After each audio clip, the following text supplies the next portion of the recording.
चलिए news blast में आगे बढ़ते हैं और सबसे पहले बात करते हैं गांबिया सेनेगल को 3.5 लाख टन टूटे चावल का निर्यात। वित्त मंत्रालय ने इसको लेकर अहमदाबाद, चेन्नई, विजाग, नागपुर, मुंबई के चीफ कस्टम कमिश्नर्स को संदेश भी भेज दिया है।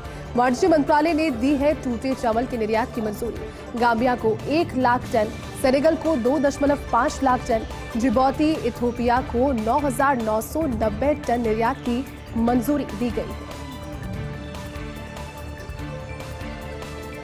देश के विभिन्न शहरों में म्युनिसिपल बांड जारी करने की तैयारी से पहले चेन्नई, सूरत और विजाग में म्यूनी बॉन्ड तैयार किया जा सकता है। बजट में सरकार का म्यूनी बाजार बॉन्ड को बढ़ावा देने पर जोर है और इसके लिए अच्छी रेटिंग वाले 30 से ज्यादा शहरों की पहचान की जाएगी। इंदौर नगर निगम पहले ही इसको लेकर एक ऐसा ही ग्रीन बॉन्ड जारी कर चुका है।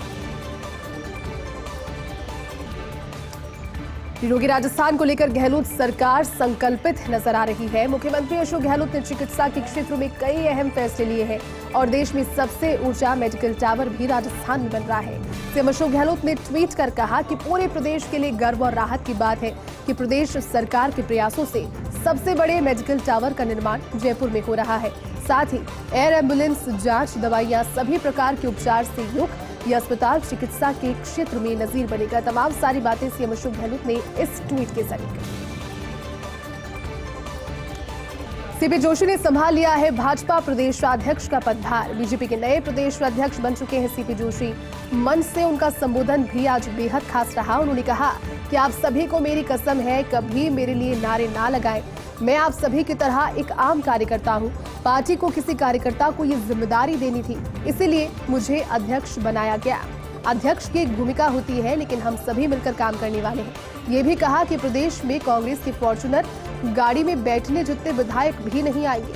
अपने संबोधन में सीपी जोशी ने भाजपा कार्यकर्ताओं से भी अपील की। उन्होंने कहा कि हमें अब स्वागत सत्कार में वक्त जाया नहीं करना। अब पूरे राजस्थान में केंद्र की योजनाओं के प्रचार के लिए अपनी दमखम के साथ, ताकत के साथ जुट जाना है। राजस्थान में किसान खून के आंसू रो रहा है, युवा हताश है। भाजपा प्रदेश प्रभारी अरुण सिंह भी इस दौरान मौजूद रहे। साथ ही भाजपा नेता ओम प्रकाश माथुर, अरुण चतुर्वेदी, महेश शर्मा, उप नेता प्रतिपक्ष राजेंद्र राठौड़, उनके अलावा सांसद दुष्यंत सिंह, मनोज राजौरिया, सह प्रभारी विजया राहटकर भी मौजूद रहे। ताजपोशी में आला नेताओं के साथ प्रदेश भर के कार्यकर्ता भी जुटे। वसुंधरा राजे ने भी वीडियो कॉन्फ्रेंसिंग के जरिए अपनी उपस्थिति इस खास मौके पर दर्ज करवाई। तो सांसद सीपी जोशी ने अब संभाली है प्रदेश भाजपा की कमान। बीजेपी ऑफिस के सामने भाजपा कार्यकर्ताओं को आज उन्होंने संबोधित किया। पंडित दीनदयाल उपाध्याय, श्यामा प्रसाद मुखर्जी, डॉक्टर अंबेडकर के जीवन के आदर्शों का जिक्र करते हुए कहा कि मैं सौभाग्यशाली हूं कि जिस जनता ने मुझे भेजा था 1952 में भी चित्तौड़गढ़ की जनता ने जनसंघ के दीपक को जलाया था। सीपी जोशी होर्डिंग पॉलिटिक्स को लेकर भी कार्यकर्ताओं को आज सीख देते हुए अपने संबोधन के दौरान नजर आए। उन्होंने कहा कि आज के बाद होर्डिंग्स लगे हुए जिलों में प्रधानमंत्री नरेंद्र मोदी की योजनाओं के हमें होर्डिंग्स इस बात के लगाने हैं कि केंद्र सरकार ने महत्वपूर्ण फैसले लिए। देश नहीं दुनिया का सांस्कृतिक केंद्र अयोध्या में राम मंदिर बन रहा है। जम्मू कश्मीर से धारा 370 हटाने जैसे फैसलों के होर्डिंग्स लगाए हम। देश का सबसे बड़ा जनाक्रोश आंदोलन रहा जो प्रदेश प्रभारी अरुण सिंह, डॉक्टर सतीश पूनिया, चंद्रशेखर के नेतृत्व से चला। ये भी उन्होंने तमाम सारी बातें कही। और इस दौरान सीपी जोशी ने उदयपुर के कन्हैयालाल हत्याकांड का भी इस संबोधन में जिक्र किया। उन्होंने कहा कि कन्हैयालाल की गर्दन नहीं, राजस्थान सरकार की गर्दन कटी थी, लेकिन अब इस सरकार की 6 महीने नींद हराम कर प्रदेश से इसे विदा करना है। तमाम सारी बातें कार्यकर्ताओं में एक तरीके से जोश और स्फूर्ति जगाने के लिए आज मंच से सीपी जोशी ने कही। सेवानिवृत्त आईएएस अफसर ने ज्वाइन की आम आदमी पार्टी। जगत सिंह वसावा ने ग्रहण कर ली है आम आदमी पार्टी की सदस्यता।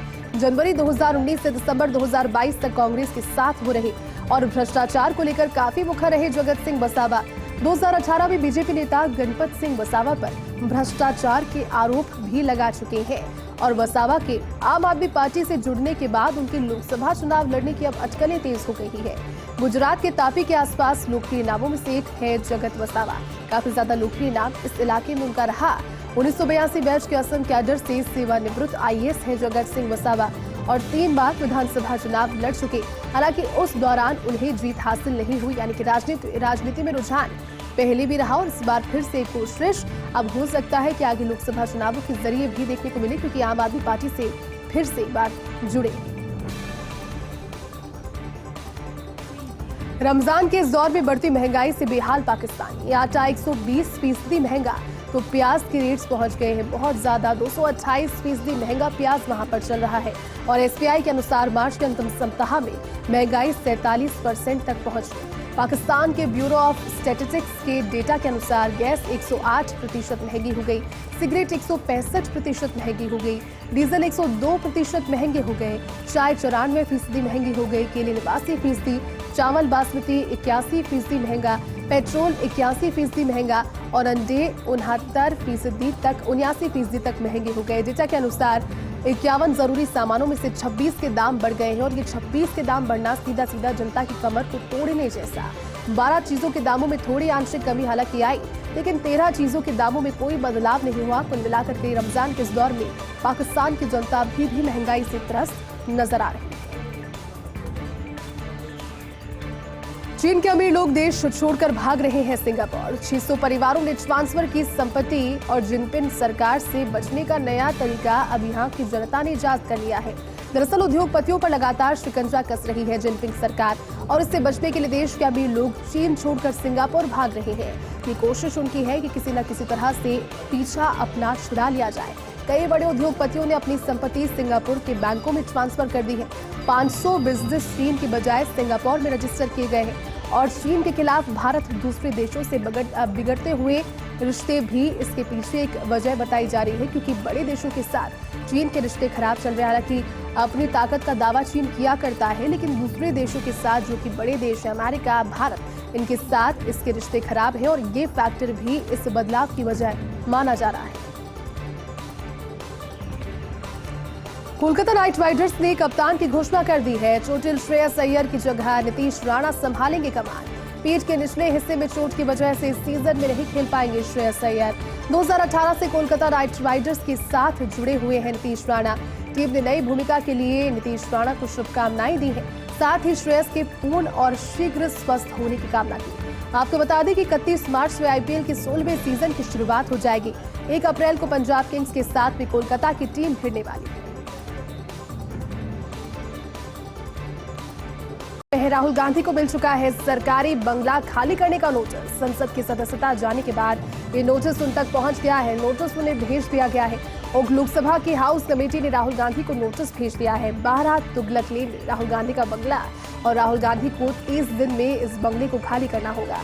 2014 से 12 तुगलक लेन में रह रहे हैं राहुल गांधी और मानहानि के केस में राहुल की संसद सदस्यता रद्द हुई और अब उसके बाद उन्हें सरकारी बंगले को खाली करने का नोटिस भी मिल चुका है। सांसद सीपी जोशी ने संभाल ली है प्रदेश भाजपा की कमान। नियुक्ति के बाद आज जयपुर पहुंचने पर जोरदार स्वागत उनका हुआ। तस्वीरें भी आपको दिखाई और जयपुर पहुंचने पर सीपी जोशी का भाजपाइयों ने जोरदार स्वागत किया। बीजेपी ऑफिस के सामने भाजपा कार्यकर्ताओं को संबोधित उन्होंने किया। प्रधानमंत्री नरेंद्र मोदी, जेपी नड्डा और अमित शाह का आभार जताया। कहा, जिन्होंने मुझे ये जिम्मेदारी दी, देवतुल्य कार्यकर्ताओं का आभार। मैं आपको विश्वास दिलवाता हूं कि मुझे अरुण चतुर्वेदी के साथ समय में अशोक परिणामी के समय पदाधिकारी बनने का जिम्मा माफ कीजिएगा मिला था। विश्वास दिलवाता हूं जो काम अरुण सिंह, सतीश पूनिया, चंद्रशेखर ने किया उसे आगे बढ़ाएंगे। मैं विश्वास दिलवाता हूं कि राजेंद्र राठौड़ की बात को भी सच करेगा राज्य का कार्यकर्ता। जब फॉर्च्यूनर में आने लायक जीत मिलेगी कांग्रेस को, मुझे कार्यकर्ताओं ने कहा कि कंधे पर उठा ले, लेकिन मुझे अपने कार्यकर्ताओं के साथ धक्के खाना अच्छा लगता है। तमाम सारी बातें जो उन्होंने की वो वहां मौजूद कार्यकर्ताओं को दिलों को भी छू गई। देश में एक बार फिर से बढ़ने लगे हैं कोरोना संक्रमण के मामले। 134 दिनों के बाद कोरोना के केस 10,000 के पार। सबसे ज्यादा 61% मामले गुजरात, महाराष्ट्र और केरल से सामने आए और देश से पिछले 24 घंटे में कोरोना के 1,805 नए मरीज मिले। बीते 10 दिनों में देश में कोरोना के 12,500 से ज्यादा नए केसेस सामने आ चुके हैं। तो वहीं बीते 24 घंटे में कोरोना के 1,805 नए मरीज मिले। साथ ही कोरोना के 6 संक्रमितों ने दम भी तोड़ दिया। इससे पहले शनिवार को 1890 नए केस और 7 मौतें हुई। कोविड से अब तक देश भर में 5,30,837 मौतें हो चुकी हैं। डेली पॉजिटिविटी रेट की अगर बात करें तो 3.3 1.9% और वीकली पॉजिटिविटी रेट 1.39%। सबसे ज्यादा मामले महाराष्ट्र में 397 और गुजरात में 303 मरीज मिले। केरल में 299, कर्नाटक में 209 और दिल्ली में 153 नए मामले सामने आए। चलिए इस बुलेटिन में फिलहाल के लिए बस इतना ही। आप देखते रहिए फर्स्ट इंडिया न्यूज। नमस्कार।